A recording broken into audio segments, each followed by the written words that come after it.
নমস্কাৰ বৰ্তমান সময়ত আমি সকলোৱে ব্যস্ত এই ব্যস্ততাপূৰ্ণ জীৱনত আমি কিছু সময় উলিয়াই যদি আমি কেইটামান হেবিট ফলো কৰো তেতিয়া হলে আমাৰ চকুজুৰি সুৰক্ষিত কৰি ৰাখিব পাৰো প্ৰথমতে হল আমি ক্ৰনিক ডিজিজৰ পৰা সুৰক্ষা পাবলৈ হলে আমি সদায় ৰাতিপুৱা উঠি আধা ঘণ্টাৰ পৰা 45 মিনিট সময় খোজ কাঢ়িব লাগে সদায় যদি আমি খোজ কাঢ়ো আৰু লগতে আমি যদি 15 পৰা 20 মিনিট সময় যোগাসন কৰো তেতিয়া হলে আমি ক্ৰনিক ডিজিজ যেনে ডায়াবেটিস হাইপাৰটেনশন আদিৰ পৰা দূৰত থাকিব পাৰো আৰু ডায়াবেটিস আৰু হাইপাৰটেনশন হলে চকুৰ ভিতৰত থকা ৰেটিনাৰ এফেক্ট হ'ব পাৰে ডায়াবেটিক ৰেটিনোপেথী বা হাইপাৰটেনসিভ ৰেটিনোপেথীৰ কাৰণে চকুৰ ভিতৰত অপূৰণীয় ক্ষতি হ'ব পাৰে আৰু দৃষ্টিশক্তি লোপ পাব পাৰে দ্বিতীয় হেবিটটো হৈছে আমি যেতিয়া কম্পিউটাৰ বা মোবাইল চাই থাকো তেতিয়া আমি চকুকেইটা মাজে মাজে ব্লিংক কৰি থাকিব লাগে কাৰণ চকুকেইটা যদি আমি এনেকে ব্লিংক কৰি থাকো বা টিপিয়াই থাকো আমাৰ ইয়াতে এটা লেক্ৰিমেল গ্ল্যান্ড আছে লেক্ৰিমেল গ্ল্যান্ডৰ পৰা পানী ওলায়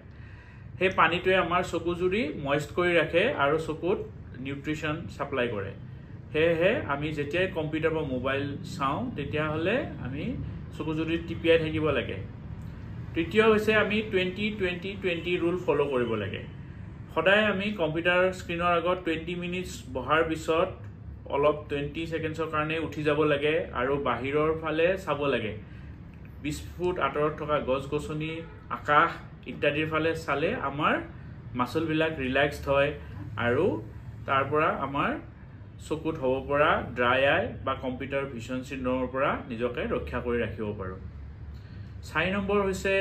আমি যেতিয়া কম্পিউটাৰ বা মোবাইলৰ সন্মুখত বহু তেতিয়া সদায় এজোৰ প্ৰটেকচনৰ কাৰণে এন্টি ৰিফ্লেক্টিভ চশমা ব্যৱহাৰ কৰিব লাগে আৰু যেতিয়া আমি